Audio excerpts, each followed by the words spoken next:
Neal E. boy. Yeah, good to be here. Good to see you. Thank you, Good to Lucas. see you. Thank Well, you. We're going to kind of jump to it like a lot of folks know your story. Yeah. And kind of first off, where's the career at right now? Basically, we've just been touring for the last 3 years. I've seen more planes and more. I've been to a lot of cities and not really gotten to see the cities. Yeah. So I'm looking forward to a vacation one of these days at a place where I've actually had to perform. I think I was in Dallas not too long ago. I was there long enough to see South Fork and see my hotel room and see the sun go up, rise and fall and There you go. sing to some people, and then I was back on a plane. So Good deal. that's fun. I mean, that was a blast. Go back to Nashville, drive 8-9 hours from a concert in Columbia, Missouri, and with my friend Brent here, who drove all night, and I slept and wrote the speech on the way to it, and then gave the speech, sang a song, and we left Nashville. We were in Nashville for all of 5 hours. 5 hours. And so that was a marathon weekend. And then the Saturday before that, we were in St. Louis at the Jewish Community Center giving that concert. So the JCC, University of Missouri, and Nashville, all within 72 hours. And it was just, there was no way to make one without the other. And you don't want to go broke, ever. Yeah. So basing out of Nashville now, basically? No. I never left St. Louis. After the win, I wasn't going to leave. Well, I wasn't going to leave Missouri. I wasn't going to leave my friends and family. I wasn't going to go off to Hollywood, and because I mean, it was general. It was supposed to be 15 minutes, in my opinion. I mean, I was a very practical guy. Grew up in Southeast Missouri, in Sikeston, with my mom and my brother and I. And this stuff, fame is fleeting. You just have to know it is. And you've watched people win American Idol and Survivor and all these shows. Well, who's to say I'm any different than anyone else? Yeah. I sang my songs. Some dreams came true, and I thought it was going to be done within 6 months. But then the next day you have a recording contract. You're off to New York and LA every single day. You've got management in London and New York and St. Louis, and people are starting to take you seriously. And next thing you know, you release an album. You get calls from people like Kenny Rogers to come open up for you. Brett Michaels, sing at the pageant, open up with his fans. Take a look at his bus, see what kind of food he has in it. It's pretty delicious, but he's a diabetic, so. There you go. Well, let me back up to right after the show. You win, dreams coming through, all kinds of good stuff going on. Then you start your Vegas show. Yeah. Tell me about that. Well, I tell you, it's basically what the prize of the show was, and people get confused about this all the time. But that particular year, because Terry Fader, my friend who won the year before I did, signed a Vegas contract, the show thought it would be a great idea for the big prize to be, you win $1 million, and you get one headline show in Las Vegas at the MGM Grand Hotel. One show. I've been lucky enough to transfer that into a couple, and especially my biggest one at the Las Vegas Hilton, the Neal E. Boyd and Friends show, where I brought in friends from the Eli Matson, who was the runner-up, who very easily could have beaten me, and Queen Emily and Steve Bridges, who does the George W. Bush on Jay Leno, also does Obama, and just killed. I mean, just absolutely killed at the show. And then I have to come out and sing opera. And Robin Leach is with some Vegas magazine now from Lifestyles of the Rich and Famous. He gives me a glowing review and says that I brought down the Las Vegas Hilton house, which is the same house that Manilow performed in, which is the same house that Elvis performed in.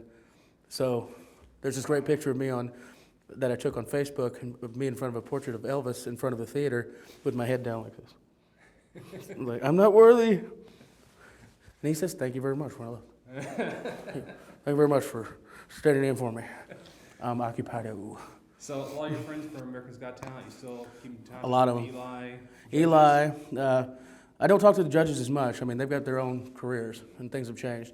I've seen Jerry since the show, touch base with a couple of the producers and things like that. But, my friend Sarah Lenore, who's a country singer in Nashville, see her all the time. Eli, who's floating all over the country doing his shows. The top five we're still pretty close. Nothing but strings. They're doing their thing in New York. They've been on all these Burger King commercials. Little 4-year-old Katelyn Mayer, who's now like 7 or 8, is a big Disney star. She's the little puppy in the Santa Buddy movies. She's making more money than anybody. And she's cute, you know. But I can remember her following me around on the show trying to eat my Doritos and my donuts, you know, all the nutrition that you have to have That's right. for a healtly reality show diet. And, you know, and now she's killing it. And she's cute. And she sings on these movies, and they come out like every Christmas. And she'll end up being one of those, you know, Disney breakout stars. There's no doubt in my mind. Her voice is too good. She's too professional at a young age. Yeah. She's like Jackie Evancho. You know, you got all these people, you go on a show and you sing, you know, one classical aria, Nessun Dorma, which is a song you heard when you were a kid. Yeah. I fell in love with opera and Pavarotti and Placido Domingo, and all of a sudden you hear it sung again by this guy in Britain, in England, Paul Potts, and you decide you're inspired again. And then Pavarotti died. Paul sings, Pavarotti dies. I'm going, wow, haven't heard this song in years. My idol's passed away. And now everybody's telling me, well, Neal, you should go audition for this show. And I was going to sing Nessun Dorma. It was going to be a tribute to Luciano Pavarotti. That's what it was. It was supposed to be. And it just turned into something else, which was amazing, but unexpected. That first time you sang Nessun Dorma, and Piers Morgan, who's, you know, I guess classically known as being the hard one on the show, and I mean Sharon's, you know, very nice, and I guess David Hasselhoff at the time, he was, you know, very nice, but Piers is not going to cut anybody slack. I mean, he's going to push you to the finals if he doesn't like it. Right. And his reaction just kind of blew me away. Just you hear seeing, wow. What are you thinking at that point? You know, what got me, I came into that room, I'd broken this down in my head. You know, I was sitting in the dressing room listening to Eminem's Lose Yourself, listening to my audition thing, and that was pretty much it. Those were the two songs I was playing. People were thinking I was listening to the track over and over again. No, all I kept thinking to myself is, you've only got one shot. Do not miss your chance to blow, because opportunity comes once in a lifetime. You know, and that's all I kept thinking in my head. In the meantime, I've got to go out there and sing this aria I've never sung before live. I haven't sung or really trained in 6-7 years. And the question was, you know, did I still have it? Was I still good? And, you know, they go out there, they're expecting world class, and you've got the nerves and the adrenaline going through you. And to be honest with you, it just kicked it up a notch. When I first walked on stage, the audience was laughing at me because I looked like a rerun from What's Happening. You know, I had the hat on backwards, and I was doing this thing, and it was gray then, and I had on the only suit coat I owned was a blazer, and I thought it was going to be cool, so I wore no tie. You know, and had khaki pants on. It was probably at the heaviest of my life. Yeah. Very self-conscious. And you have 2,000 at the Orpheum Theater in Los Angeles laughing at you. And then they interviewed me for 25 minutes, I think, on television. They edited it down to like 5 minutes. Told a story about my family growing up in Sikeston, you know, small town, and why I was wanting to do this. And I get out there, and I knew I broke it down to the point where I was going to say, I just need 2 yeses to get to Las Vegas. So I kind of marked Pierce out of the equation, just in case. I didn't know. I mean, I'd seen him on Britain's Got Talent. He'd already heard Paul sing this aria. And now here I am, and I'm going to sing it. But, you know, it's 2 different voices. You know, I don't think one voice is ever better than another voice. They're just different. Yeah. But mine's just big. It's just a bigger voice because I sang in a very different style. And it's the difference between Domingo and Carreras. It's just lighter French lyric, bel canto, Italian, or Latin, just bigger, boisterous voice. Plus, he was a baritone. And so what ends up happening is I get up there, really expecting Pierce to go out of the pocket, but once I started to sing, and the nerves kind of started to fade away, I looked over and saw Simon Cowell. I just kind of, how do you put it? I started to laugh because it was like it wasn't real. It was television. And so you started to enjoy yourself. You were back on the stage, you were looking at television cameras, the audience turns immediately from laughing at you to gasping. And then I just threw my arms back like this and started singing the interlude.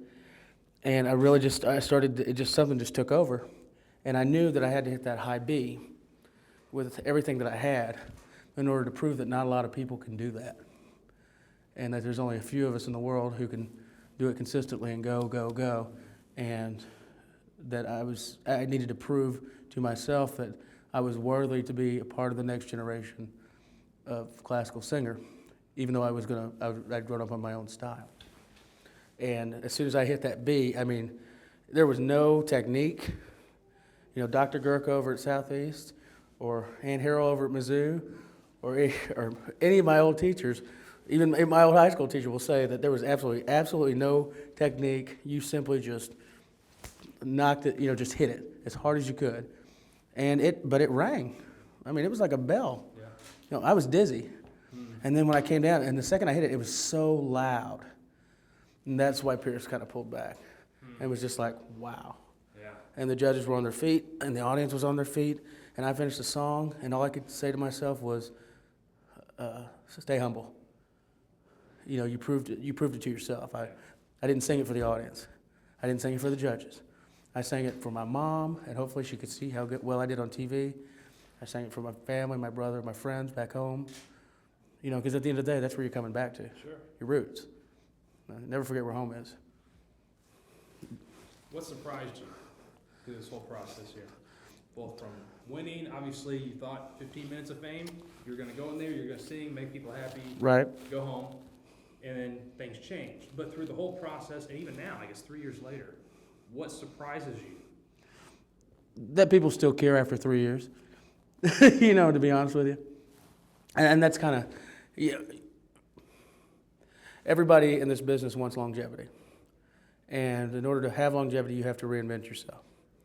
But what I learned in my life is one simple aspect, is that I didn't want to be at the top by myself. I wanted my friends on the show, I wanted my friends back home to all be successful, in music. And I would do whatever I could to mentor the next generation of kid who wanted to be a singer. I now knew avenues and had contacts at places I never had before. I knew how this game worked. It's just like any other job. You're swimming with the sharks. There are good people and there are bad people. But it's not like an industry like you've ever known. In fact, I think David Neal said it best. He's from Kennett, country singer, old friend of mine. He said, if you're good at anything else in this world, if there's something else you can do and make a living at it, do that. Don't do music, because it's a hard life. Yeah. And you have ups and downs, and your highs are really high and your lows are very low. And sometimes you just want to curl up and call your mom in the middle of the night, or your friends, and just say, I don't know if I want to do this anymore. You've sung so many songs. So I guess what has surprised me the most is that I've been able to inspire more kids, which makes it more fun to me. I have this group I call my little proteges, and down in Southeast Missouri, like the Maggie Thorns, who won Mid-South Fair, and the Anna Catherine Deharts, and Cape's Equipment McBride III, who's now out in New York, rocking the nation, making me proud. And these are people names that stand out to me, because when I was a kid, I didn't have anybody like me who could say, this kid's got talent, or you can have somebody stand in for you for the national anthem, like I did last week with Anna Catherine. She got to sing for the governor for the first time at 17 years old, and killed it. Just it was awesome. So how's that mentoring process going? When you're home, do you call them up and say, hey, I'm in town, let's get together, let's talk? Yep, and and we're going to do more of this stuff. It's getting them to be creative and songwrite, and let them understand that I'm big on a backup plan. Because what is this industry? I'm one in, a million? I'm at least one in 232,000 one year. And, of all my friends I used to sing with all over the country, I'm really the only one that I know of who's out there in a commercial way. Anyway, they're doing opera and legitimate theater and all the stuff that some people would say I sold out and went, pop classical and turned country songs into opera songs, And it kind of makes me giggle because, at least I have my own style. Michael Jackson changed too. He went from darker to lighter. He also died 2 days after my album came out and knocked me off the charts. Oh, gosh. Some mentor. Oh, man. It hurt. me and everybody else, Yeah. for about 6 months. But I debuted at number 3, and the next week I was somewhere in the bottom of the pit with everybody else, Yeah. going, what just happened? Michael got tired. So your backup plan. You had the singing career, your backup plan before you got on America's Got Talent. Yeah. You're selling insurance, okay? Yeah. What's going on now? I mean, you're keeping the I kept- insurance business going? My one of my best friends, Justin Cox, and I formed a brokerage through our Aflac and Allstate businesses, selling supplemental benefits to people, clients all over the place, all over the state, all over the country. And that's something I didn't want to give up. I mean, to be honest with you, if it was 15 minutes of fame, if it truly was going to be over in 6 months, then I didn't want to go. I wanted to stay in business. I enjoyed having a desk and an office. And that's the only thing I really lost, was my desk in my office, because I can't remember if they gave it away or if somebody sold it, but I can't find that desk anywhere.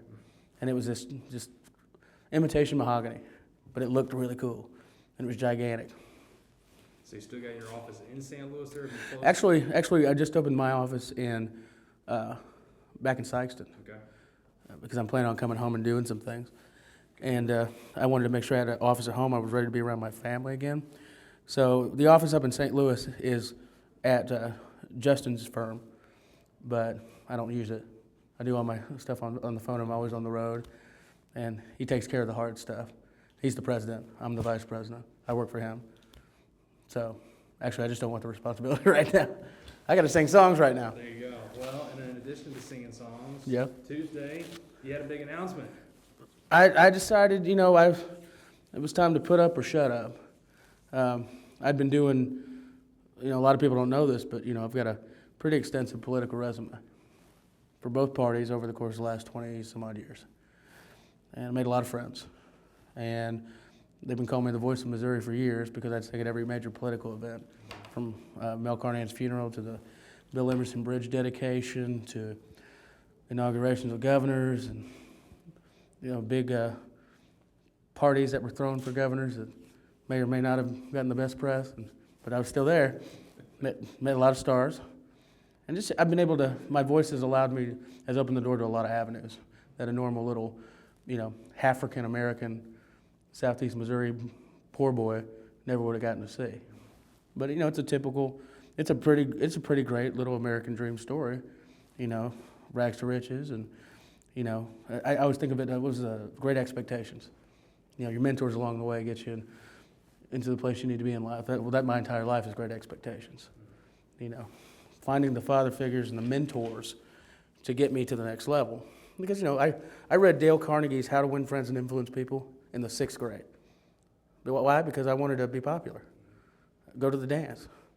And the biggest thing I learned, and I probably had this at daycare in Kitty College when we were little bitty kids, was in order to become successful yourself, you make the people around you successful. And it worked in the business principles. It worked with my metrics in my businesses. I've got my master's in business. My bachelor's are in speech communications, political science, and in music. So I know how to give a speech. I know how to talk. I talk too much. I sing too loud. Sometimes mommy needs earplugs. I'm single. So please let everybody, and I'm home. There you go. So there you go. if you know anybody. And then that next step. Family and kids. Well, I'm saying career-wise here. You're singing. Are you asking me a question? I'm trying to ask a question and let you announce it here. But your big announcement on Tuesday morning was. Or is going to be. It will be that I decided to form an exploratory committee to come back home and to run for state representative in the 160th district, which currently includes Cape, Scott, and parts of New Madrid County. But of course, as we all know, they're redistricting. They're changing the lines. And I thought it would be silly for myself or any candidate to announce anything before they knew what the district was going to look like and who they were going to represent. Now, maybe one of these days, 20 years from now, the whole state will let me represent them. But as of right now, I want to know where the lines are. And once they're drawn, I'm putting my hat in the ring, and I'm going to do what I've told people I'm going to do since I was 5 years old. And I'm going to protect the people and serve the people who served me, who helped me get to where I am. Those are the people I want to represent. And over the years, people have asked, since I've been in St. Louis or in Columbia or Jeff City, why don't you run for office here? So, I'm one of those people who likes to get in on the ground floor. I want to be in the mailroom of the big corporation before I ever become the president of the corporation. I want to learn every single step along the way.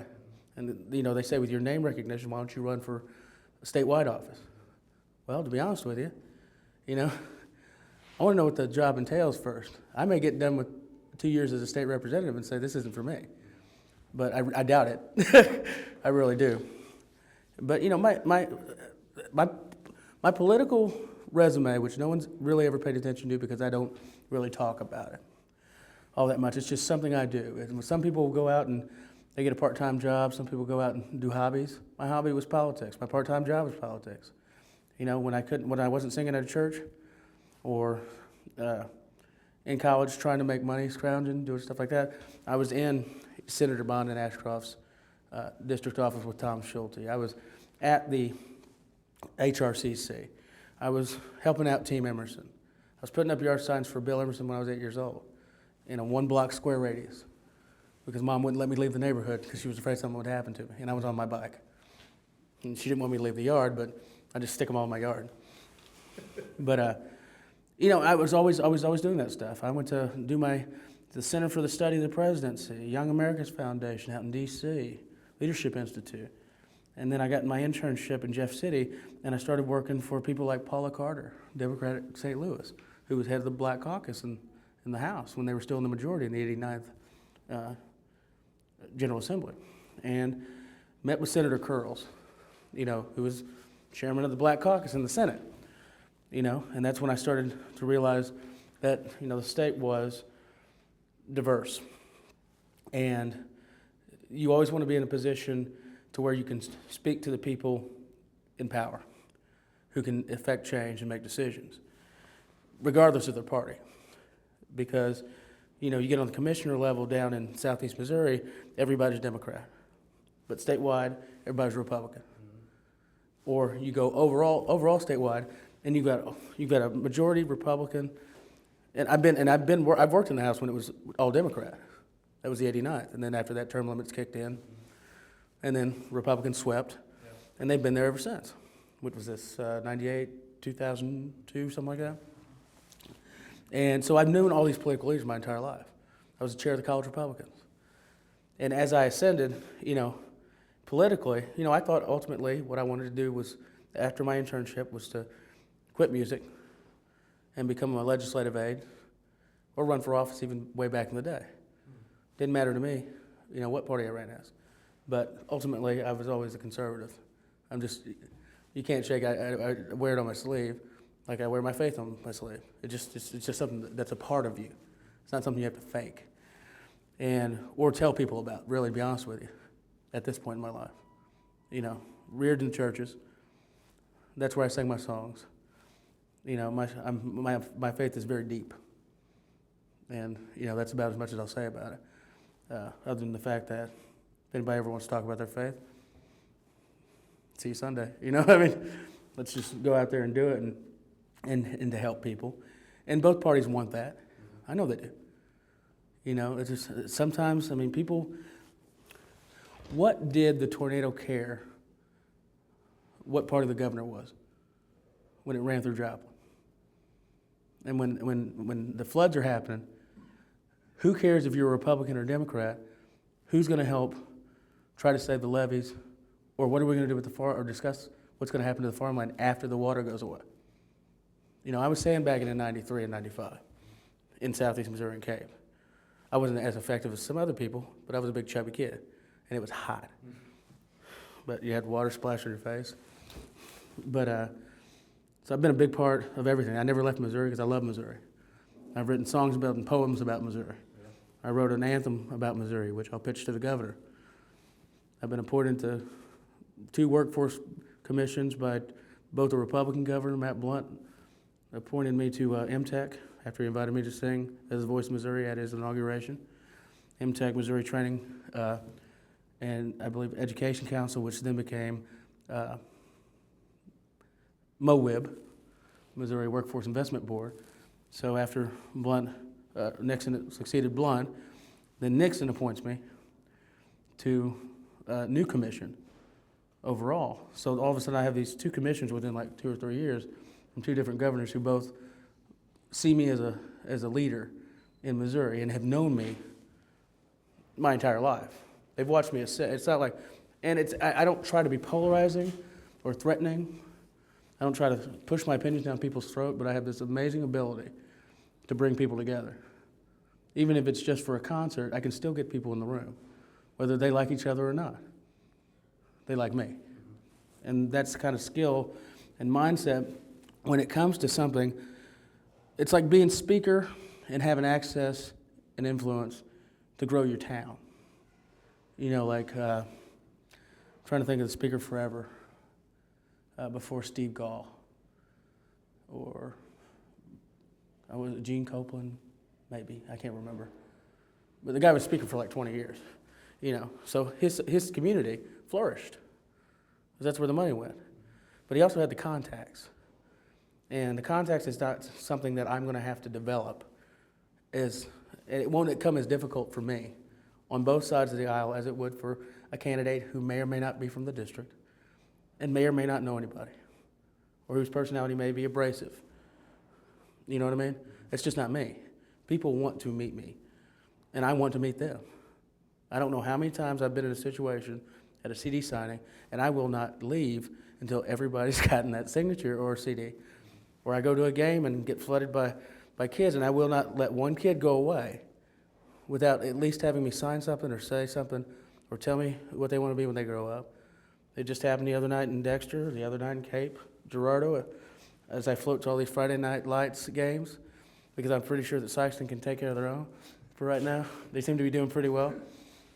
But every now and then I pop in on all these games. I just love being in the community where I grew up.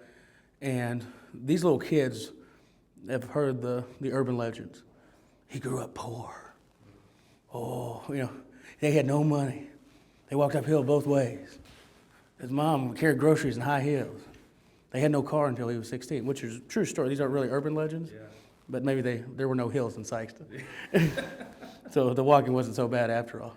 The only thing that I worried about the walking was I was a little chubby kid, and I didn't much care for walking, especially not with a bag in my hand, with milk. Milk's heavy. It's delicious. I just drink it and like put it back in and say, Mom, what happened to the milk? There you go. Well, this bag got lighter. Well, let me back you up for a second. You said you're on commissions. You said, what, 2 commissions? No, what is that currently now that you're sitting? I just finished serving on MoWeb. I think my term was up in April, maybe. Okay. There may be a chance of reappointing, but you know, I've served 2 to 3 years in the best capacity I could when we had quorum and when my schedule would allow to be there, because it's a non-paid. It's pretty much a sounding board to give the governor some advice on the issues in the state and how to re-educate the statewide employees. Because the problem is, this is critical, and it doesn't matter what side of the aisle you're on. This is a problem. These jobs that are going away aren't coming back. You know, you drive in St. Louis, Missouri, you drive off of 44, right at Fenton, where the old Chrysler plant used to be, and 1 month it's open and putting out minivans and trucks, and thousands of people are employed. Next day it's closed. There's a big sign on it that says, for sale, 5 million square feet. And how many people, how did that not affect society? We're losing jobs left and right. And that's just St. Louis. So I remember the impact of Brown Shoe when it left Sikeston. I remember the impact of Malone and Hyde when it left Sikeston. The cargo plant, all these different businesses have gone out. It takes jobs. It takes your friends. You'll never forget being in elementary school or high school and your friend has to move away because daddy had to find a new job somewhere. I mean, it doesn't just hurt the economy. It hurts the families because it breaks homes up. All you have to do is watch Roger and me and see what happened to Flint, Michigan. It buries people who have skills, one set of skills. My mother's worked a job at an accounting firm for 35 years. Kurt can attest to that. 35 years. Who works at a job for 35 years anymore, right? Yeah. But if that's all you know how to do, and you lose that job, and you're 45, 50 years old, what do you do now? Retirement's 15 years away. So what do you? So you have to. See You have the to. problem. What do you want to do for Sikeston? You, for this, you have you have to give. You have to put the educational pieces in place. The Southeast Missouri state locals, the Three Rivers locals, in town to give people options to reset their skills. And you have to give the people the confidence and make it affordable so that they can say this is feasible. This will work. I think I can go into another line of work. That you're not always just a trucker or a farmhand or a plant worker. You know, maybe you want to be a small business owner, like I am. You know, an entrepreneur. You know, maybe you want to be a black entrepreneur. I am. Kinda. But you know, you get creative and you get around people who are like-minded, which is other small business owners. So you got kids now. Yeah. Just coming from Southeast myself and seeing a lot of MBA students here. Right. 6 months to a year, have an MBA, even if they're looking at St. Louis a lot of times. Sure. They're having a hard time. Finding a job. Exactly. I mean, these are people that have the skills. I mean, they have pretty advanced skills, like you. Coming from your master's. My solution to that is go for those folks. Well, A, you tell them to work what they can until they can find something in their field, or B, go back to school and learn even more skills, because eventually the market's going to turn around. Your skill set will be valuable once again. But things like the jobs that are getting shipped overseas because of outsourcing, they're not coming back. So if all you know how to do is pick up a phone and answer a phone call, that's going to India. That's going to China. You know, that's just where they're going. You have to change the taxes here. You have to understand a very simple principle, conservative principle. Reagan taught me this. I was very young. It's very simple. George W. Bush was really good at this. In fact, you know, Nixon's been really good at this, and Clinton was really good at this, and JFK was really good at this. When taxes are low, people spend. When taxes are high, people save. Very simple. So if you raise taxes, you're choking the economy. You may not mean to, but it's the difference between taking a step back and building up a nest egg or cashing in your stocks and trying to pay off the bill. It's very simple. You know, and you look at things like success principles and how to win friends and influence people and keeping people motivated. You know, there's this thing called Six Sigma, and a lot of these major corporations teach a skill set, a mindset on how to run things more efficiently. And you know, it's literally a degree in itself, but it's internalized in business. People understand that if you do these things, you're going to be successful in business. And the same thing works for families. You know, why do I go to church? Because A, I have a lot to probably atone for. I sin, just like everybody else. But at the same time, I like the ritual. I like being reminded once a week at least that I am just like everybody else. And I do have flaws, even though people want to tell me that I don't. I do sing bad notes, and I ask God to please forgive me. I said I would sing notes that would ring in your ear, and you're like, Neal, you're flat. So I have to apologize somewhere. So this is going to be the question. Obviously, you're going to get from a lot of folks. How are you going to balance a singing career? And I mean, everybody who runs for a state representative, but being so nationally recognized, how do you manage your singing career and represent the people of that district? It seems odd to people, but that's been the dilemma in my life, my entire life. It's always been politics or music. So I've learned over the years to balance those two. I realized, too, that the most lucrative concerts are on the weekends, not the weekdays. And usually understanding the house as I do and knowing how to delegate responsibility, I understand that session is on Mondays, usually through Thursdays, with special sessions later on in the year for a period of about 5 to 6 months. I can still fly out to my district and then fly out to a city, give one show, which I've already prepared for, and I'm blessed enough to be able to sustain myself doing that. Plus, I've got my insurance business. The music's not going to go by the wayside. It never has. In fact, when people see my political resume as opposed to my musical resume and realize the parallels and how was he able to do this and this at the same time all these years, it's gonna. I hope people take notice that. In fact, the political resume is almost longer than the music, But then I have this whole thing that I want to be taken seriously, so I have this professional resume. I worked at Enterprise Rent-A-Car, selling cars and ruining my shoes, in the high-end white suits. Kurt probably sold me about 50 shirts. I was the assistant manager just 4 or 5 years ago at the Cape Girardeau Enterprise store. Corporate account with Southeast. It was awesome. I had the best time of my life, but unfortunately, I wasn't making enough money. And I had a girlfriend I wanted to marry. And I wanted to have a family and kids. So I threw caution to the wind, opposed my family's opinion that I shouldn't do it, and went into commission sales. Where you had to be, it was all about personality, and if people trusted you, they would buy from you. And within a couple of years, I was making pretty good money. And I was one of the top salesmen in the company, along with my friend Justin Cox and partner, and a few others. Within the business, and you miss things like that. I love running into my old clients who are now just so excited, because they saw you on TV. I got so many calls from my clients who all had my personal number the night that show audition. That audition showed on national TV. After all that anticipation and wait, all those commercials, all the YouTube videos of little kids imitating you, and they were just so proud to know you. And I'm even prouder to know them because I know, especially with my policyholders, this is a big thing. One of the big policies we sell is cancer, which I think everybody should have a cancer insurance policy. They just should. It pays cash to you to help you offset those medical bills. So it pays cash to you. So you can make your house payment, you can buy groceries, you can do whatever.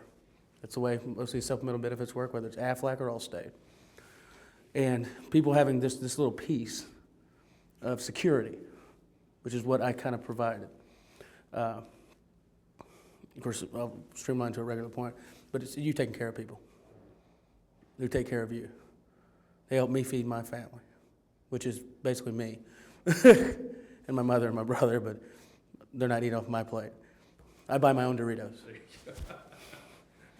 So talking about your mom, you've been a little bit close with her over the years, I'd say here. I think it's been pretty public, folks, obviously joking there, but you and your mom are pretty close. Yeah. And her influence on you, I guess, growing up and watching her as a hard worker, that impact on your life.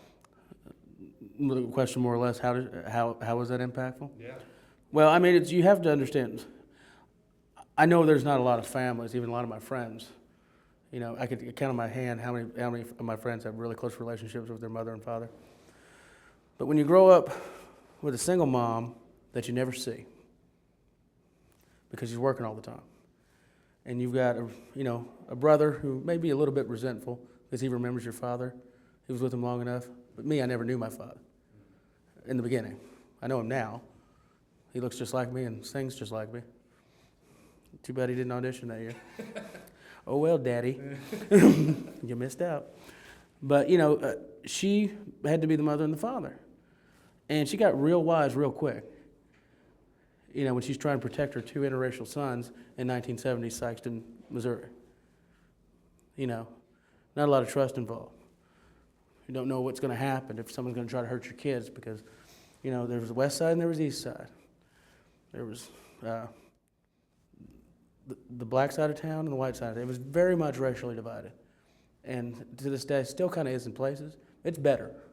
There's no two ways about it, or I wouldn't be here. It's better. We've had a lot of success on both sides of the tracks. And then this one kid who grew up in the middle of it. I would say in the middle of it all. And so she was very wise to keep things very simple. Be good to people. regardless of the race, nationality, any of that stuff. That was basic. You're not better than anybody else. Take that to heart. And you want to impress your mother. I mean, you're that kid. She's crying, you want to make her laugh. She's happy, you want to make her laugh more. You know what I mean?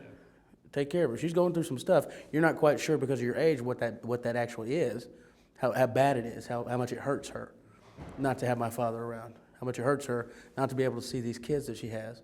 And we're growing up quick. You know what I mean? And it's one day you're walking, the next day you're singing, next day you're really singing.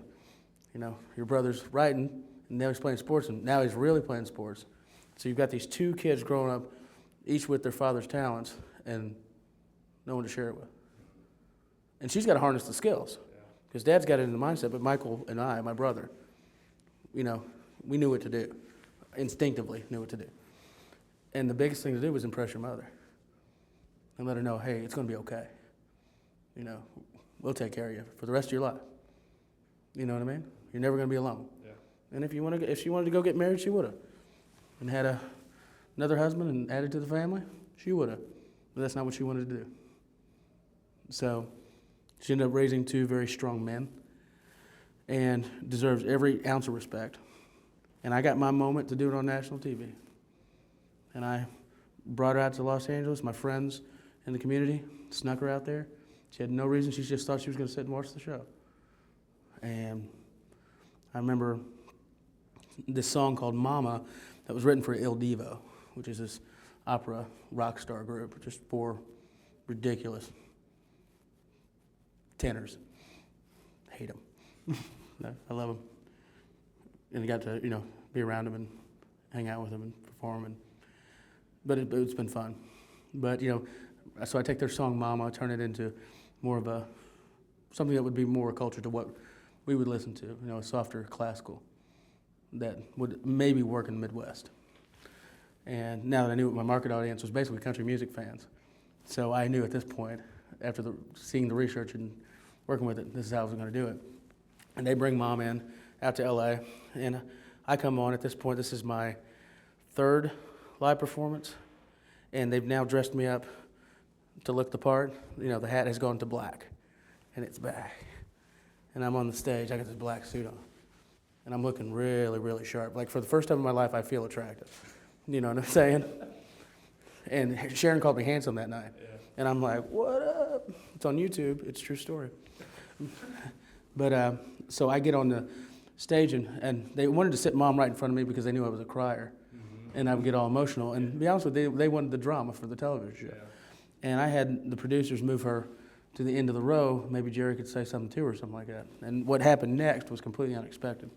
But I knew the one thing I wanted to do was make sure that when I sang this song, I had this tendency to sing to this little red dot on the camera, which was the people, was the audience, was Sikeston. You know what I mean? It was Southeast Missouri, it was home. And I was singing right to them. And I always knew this, that once Mom learned how to use YouTube and all these social media sites, she would always be able to watch that performance. I'm singing right at her for the rest of her life. Anything ever happens to me?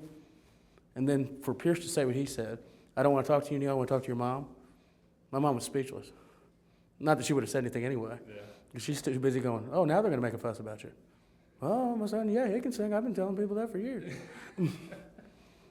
He wants to be a superstar. He's always had delusions of grandeur. This is my mother's thing. She said, when I was a kid, I always had delusions of grandeur. Now I'm just living out my delusions. But, you know, it's one of those things, and you got to, that's one of those, the show could have been done for me. I could have lost. Yeah. I wouldn't have cared. I had accomplished my mission. But you're okay with winning? Oh, yeah, I'm fine with that. I'm going to be okay. For you. One more question. Other influences. Music, outside of music, I know you mentioned something about some of the business books earlier there, but yeah. You know, you're an opera singer and yes. Yes. And very shy. Very. And what other music influences here? And to follow up, I said one question, it's two. The other question is, do you see yourself as kind of a catalyst for some of the attention now on opera? We see the Jackie Ivancos, we see the others out there. I see myself as a part of it, an intentional part of it, but it's not my idea. You know, Simon Cowell is the genius. he changed my life. And we're all part of we're a lucky fraternity, those of us who have known him. From Carrie Underwood to myself, to Ruben, to Fantasia, to Jordan Sparks, Terry Fader, and when X Factor premieres, and you take the concept of American Idol and you blow it up 5 times, now the prize is $5 million, and guaranteed probably worldwide fame. Ours is hit or miss. You know what I mean? It's a totally different ballgame. $5 million. I would give up my win just to audition again. You know what I mean? Hey, that rhymed.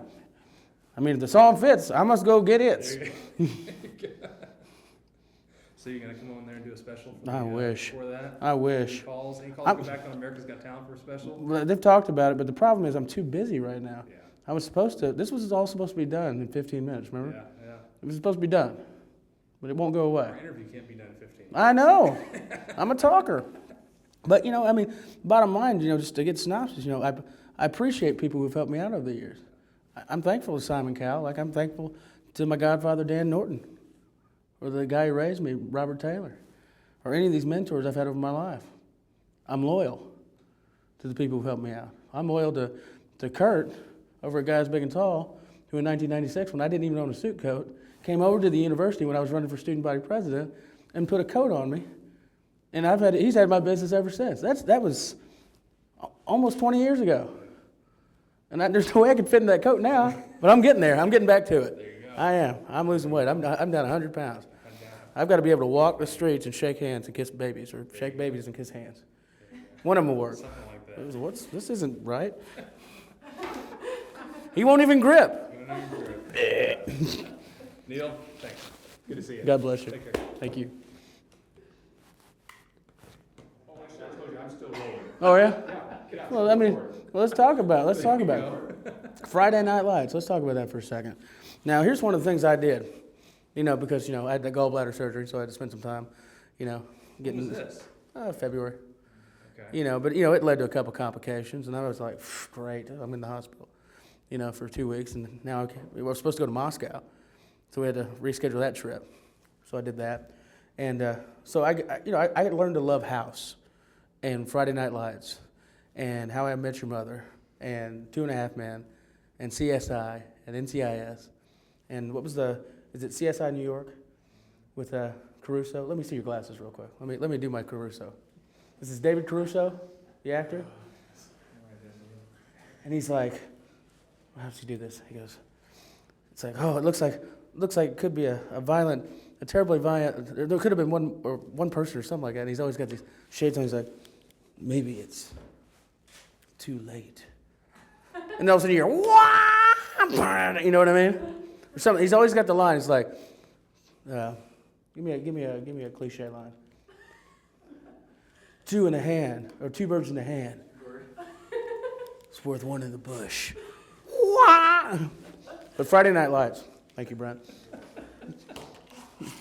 You can quote me on that. There you go. No, Friday Night Lights. So I ended up watching Friday Night Lights, and what it did for me while I was in the hospital and watching the show was it really just it was about small town football. It was more about the lives of the people than it was. You still like that joke, don't you? It was more about the people, their lives, than it was about the football games. But, it was very familiar. But you had this coach who was great. That's what Sikeston has now. It was a great coach with this ability to change the hearts of the teammates, and everybody's working together. When I was in football, it wasn't necessarily that case there. It was still so-and-so. They thought this guy should be the quarterback or this guy should be the running back. They're fighting with the coaches. Now this guy is just like, he had 2 undefeated seasons and almost went to state championships. This year, I think they could do it. I think they could go all the way. But do I want to see Cape go all the way? Jackson, all these other people? Sure I do. But not if it means Sikeston can't go. I'll go to their games. I love them. I love Cape's new field. They got a Jumbotron. I want to put a Jumbotron in Sikeston. What do we call it? The Jumboidtron? Put an E in there somewhere. Name a building after my mother. The Jumboidtron. It's like Dallas Cowboys when I went to their game against the 49ers. I'm sure SEMO would have gladly talked to you about doing that with their new school. I tell you what, there's some stuff I can see. I I mean, I want to be. Well, Houck needs to look like Faroe. You know, I got spoiled at Mizzou. You know, singing for Kansas games and stuff like that. Yeah. Now the Southeast is a great team again. It's kind of like you got to look the part in that stadium. There are a lot of more people who want to come to the game than can actually fit in that stadium. Yeah. But I'm not on the Regents board, so I can't affect that kind of Well, I'm change. sure the foundation would be glad to talk to you. I'll be the spokesman. Do you find it's a little bit tight in your seats? Are you looking for a new place to sit? At Southeast, we have just what you need: construction. I'm Neal E. Boyd, and I approve this message.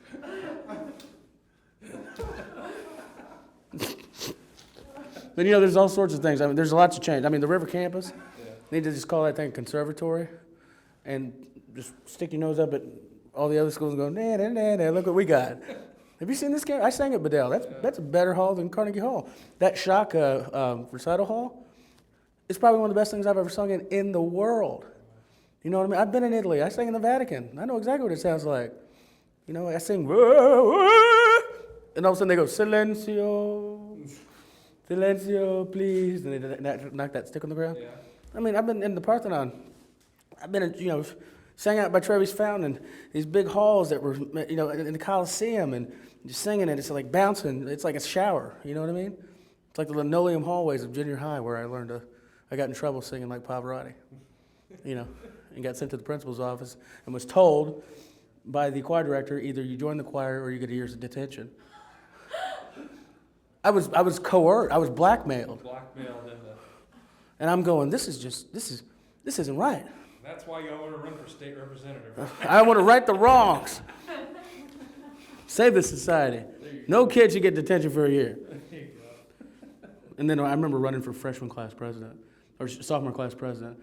And in order to win, I knew I couldn't win on the issues because, I didn't have all the contacts. But I did know that if I had a gimmick or something, I could win. So I ran a mile. I said I'd run a mile if they voted for me. And I won the election. I had to run a mile. I was 275 pounds. People were calling the school board saying, don't let him do it, he'll have a heart attack. And I went out there and ran that mile, and we put it to music, Chariots of Fire, Eye of the Tiger. And this mile took 9 minutes and 42 seconds. This was the longest mile in the world. This was the longest mile. What was that movie with Adam Sandler? The football movie. Longest Yard? This is the longest mile. This mile took a long time. But I made it. I never stopped once. I got done, I said, thank you for letting me show you how a president can keep a promise. And then I collapsed. Is it hot to you? Hot to me. Do you want to make that promise for state rep? I'll run a mile. I'll run 10 miles. I'll tell you what, I will walk an entire 1K Yeah, an entire one. for the people. I'm a little slower than I used to be. But you gotta get in shape. You gotta walk the parades. You gotta go from door to door. Yep. I'm not scary like I used to be when I was a kid. When I'd walk into a predominantly, affluent neighborhood, on this little broken down little bike, as a little chubby, African American kid, and scare people. Yeah. And you have a yard sign with a pick at the amount of and they're going, "Can I help you, sir? Yeah, can I put this in your yard?" Who's it for? Bill Emerson. See? And the pointy end on there, because remember that was back in the day. You had to have the hammer. Yep. That's I didn't realize how scary I was. Excuse me, ma'am. Can I put this in your yard? Bill Emerson for Congress. Press in the flesh. I remember walking in the parade last year with Joanne. Yeah. And do you remember this? I had this big black trench coat on. It was just about this much too hot for that trench coat, but I didn't want to take it off because I felt like I looked attractive, and it matched the hat. And I start walking the parade. I remember we got about to KFVS, and I've walked about a half mile at this point of the parade route, and I'm just like, I think I'm gonna take a second and breathe. And I found Fawn Reagan's. I'm like going upstairs, going.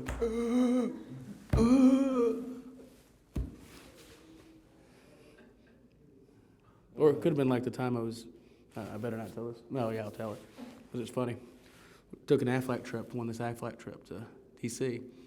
And it was one of those hot days. And I told a friend of mine, I said, I got the video camera out, and I said, I want to race to the top of the Lincoln Memorial. Stand on the spot where King spoke, and get up to the top. And we're running, and I'm sitting there going, I'm trying to jog up, and then finally I'm like, I'm going to make it to the top. And I get on my knees, and I start crawling, and I reach out to Abraham Lincoln, and I say, emancipate me. And everybody starts laughing. And he did. 200 years later, I'm running for state rep. There you go. There you go. How about that? Anyway. Good deal. Keep going? Okay. Oh, turn your head around. Wind it up. Oh, wind it up. So in conclusion, I'd appreciate everybody's vote. I'll earn it. I'll make you proud. It's kind of my thing. But don't worry about the music. There'll be plenty of songs and plenty of inspiration coming from this campaign. My job is to change hearts and minds, and I just want us all to get along, and I appreciate your vote. Thank you.